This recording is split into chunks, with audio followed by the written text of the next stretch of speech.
कशा आहात सगळे? तर पुन्हा एकदा आपलं स्वागत आहे पायल रेसिपीज मध्ये।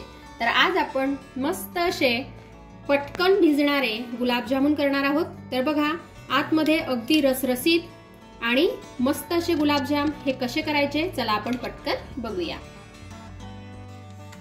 तर आज आपण इथे बनवणार आहोत प्रीमिक्सचे इन्स्टंट गुलाबजामुन। इथे मी एक पॅकेट घेतलेला आहे गुलाबजामुनचं जे प्रीमिक्स मिळतं त्याचं। यामध्ये आपल्याला एक्स्ट्राचं काहीच टाकायची गरज पडत नाही, फक्त यामध्ये दूध किंवा पाण्याने आपल्याला हे पीठ भिजवून घ्यायचं आहे। बघा, अगदी मॉइस्ट असतं हे पीठ। यामध्ये आता आपण थोडं थोडं दूध घालूया। नॉर्मल टेम्परेचरचं इथे मी दूध घेतलेलं आहे। दुधाच्या ऐवजी पाणी जरी वापरलं तरीही काहीच हरकत नाहीये। तर बघा, थोडं थोडं दूध घालून मी हे छान असं मिक्स करून घेतलेलं आहे। आपल्याला इथे खूप काही पाणी किंवा दूध लागत नाही। एक वाटी दूध घेतलेलं होतं, त्यातलंही दूध अजून शिल्लक आहे। जेवढं लागत असेल त्यानुसारच आपल्याला यामध्ये दूध किंवा पाणी घालायचं आहे। आता खूप आपल्याला याला मळत राहायचं नाहीये, अशा प्रकारे मळून घ्यायचंय आणि हे साईडला करायचं आहे। आणि छोटे छोटे गोळे आता आपल्याला याचे करून घ्यायचे आहेत। आणि हे जे इन्स्टंट गुलाबजामुन आहे हे लवकर कसे भिजतील आणि आपल्याला पटकन खायला कसे मिळतील याची मी तुम्हाला एक सिक्रेट टिप सांगणार आहे। त्यासाठी व्हिडिओ पूर्ण बघा आणि व्हिडिओ आवडला तर लाईक करा, फॅमिली फ्रेंड सोबत शेअर करा आणि अशा छान छान रेसिपी बघण्यासाठी पायल रेसिपीजला सबस्क्राइब सुद्धा करून घ्या। आता हे बघा, अशा प्रकारे आपल्याला याचे छोटे छोटे बॉल करून घ्यायचे आहेत। त्याला क्रॅक अजिबात नको। हे बघा, तर असेच आता सर्व बॉल आपण तयार करून घेऊ। तर बघा, इथे सर्व गोळे हे तयार करून झालेले आहेत। आता एक साइडला मी 1 कप एवढी साखर घेतलेली आहे आणि यामध्ये 1 ग्लास पाणी घातलेलं आहे। आता याचा आपल्याला एक पाक तयार करून घ्यायचा आहे। पाक जोपर्यंत तयार होतोय तोपर्यंत आपण गुलाबजामुन तळून घेऊया। इथे मी कढईमध्ये साजूक तूप घेतलेलं आहे। इथे तुम्ही तुपाच्या ऐवजी तेल जरी घेतलं तरीही काही हरकत नाही। तुपामुळे थोडीशी टेस्ट अजून वाढते, म्हणून मी इथे तूप घेतलेलं आहे। आता आपल्याला हे जे गोळे आहेत हे छान असे तळून घ्यायचे आहेत।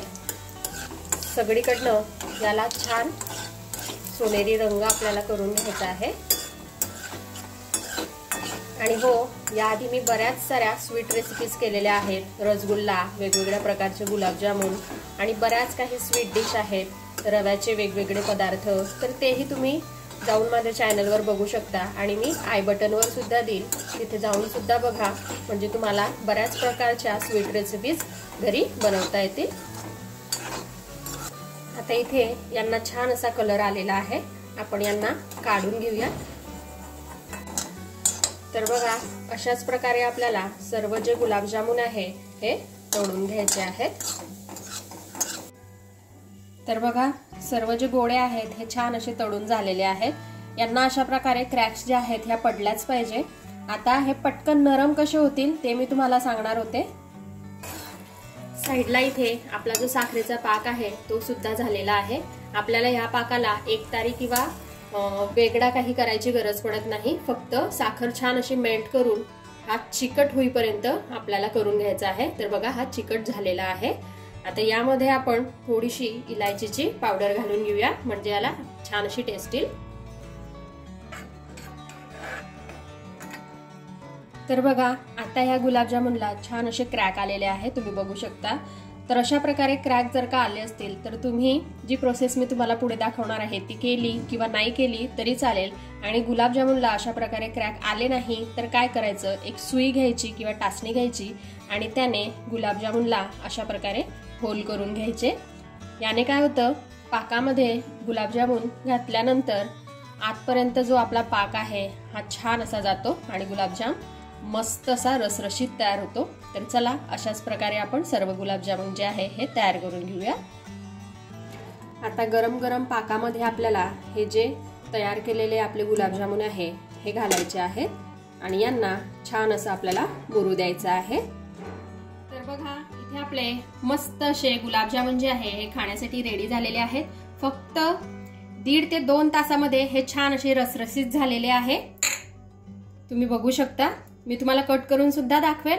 तुम्हाला आजची रेसिपी आवडली तर चॅनलला सबस्क्राईब करायला मात्र विसरू नका। चला आपण भेटूया अशाच एका छानशा रेसिपी सोबत नेक्स्ट व्हिडिओमध्ये।